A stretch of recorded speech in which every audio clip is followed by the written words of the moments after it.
Hello, I'm Bernard Norcott-Mahany. I work at the Blueford branch of the Kansas City Public Library. For April of 2022, I am reading translations of some of Horace's odes. Horace published 4 books of odes in his lifetime.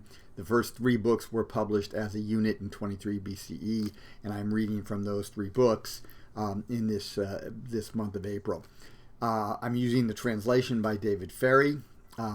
Today we're looking at poem 4 of book 3, and this is one of the 6 odes at the beginning of book 3 that are called the Roman odes, and they're supposed to be about like Roman virtues. So the virtue that's extolled in poem 4 is clemency, the idea of clemency, right? The Romans are the biggest power in the Mediterranean at the time that Horace is writing. They control the Mediterranean, and they're supposed to use that power lightly. Now, the Romans didn't always do that, but that's sort of the ideal.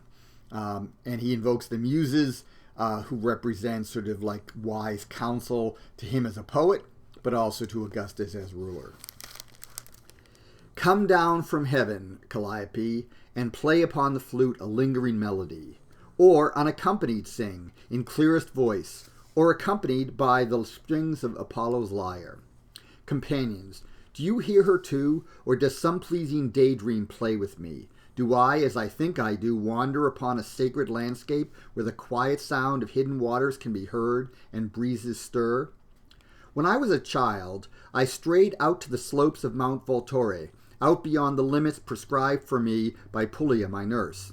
And when I tired of playing and fell asleep, why then the guardian doves spread over me a blanket of fallen leaves, and all the dwellers in the villages around, high Acherontia, Bantia in the woods, and low Ferentum, were full of wonder. I slept so unafraid, covered with bay and myrtle, safe and sound from any harm, from bears or vipers. These days I take myself, your child, O Muses, up to the lofty heights of my Sabine hills, or over to cool Praeneste, or Tiber's side, or sunny Baiae, where I choose to go.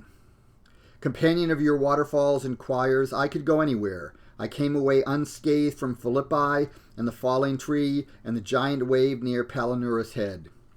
So long as you are with me, I will gladly set foot on board as a fearless sailor on the furious Bosporus, or gladly wander over the burning sands of Syria, safely visit the inhospitable Britons, the Geloni with their arrows, the Scythians who drink the dawn, or the Concanians who are said to love to drink the blood of horses.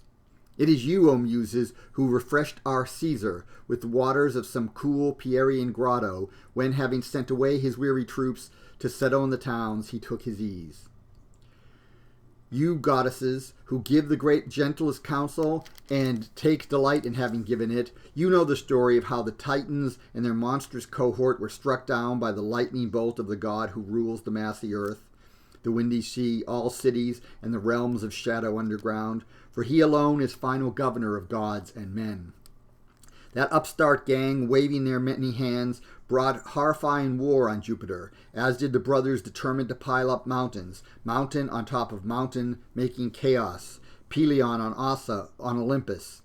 But what could Typhoeus do, or monstrous Mimas, Porphyrion grimacing, Rhetus, or Enceladus, hurling trees torn up by the roots?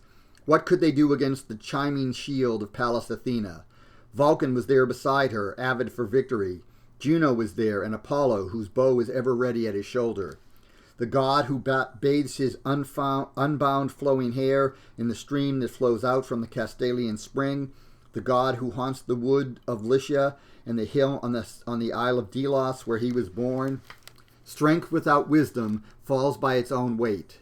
The strength that wisdom tempers, the gods increase. The gods abhor that strength whose heart knows nothing but what impiety is, and it is punished.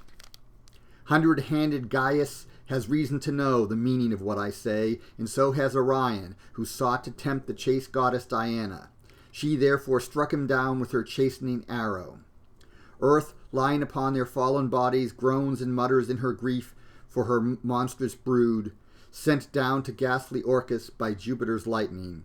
Nor has the fire finished eating its way through Aetna's innards yet, nor has the vulture who watches over Titius's tortured lust finished its meal of his liver, and he who sought to take Proserpina still lies in chains. So that is poem 4 from book 3 of Horace's Odes. David Ferry entitles it To the Muses. The Muses are certainly invoked, but here they represent the sort of wisdom advising Caesar Augustus, also advising Horace as a poet. And they, wisdom combined with strength is a good thing. Clemency shown to the fallen is a good thing. Although the giants who are represented here as the force of like unreason, they're not really shown a lot of clemency by Jupiter, and perhaps they don't deserve it because, if left to their own devices, they would cause more trouble. So that was poem 4 from book 3 of the Odes.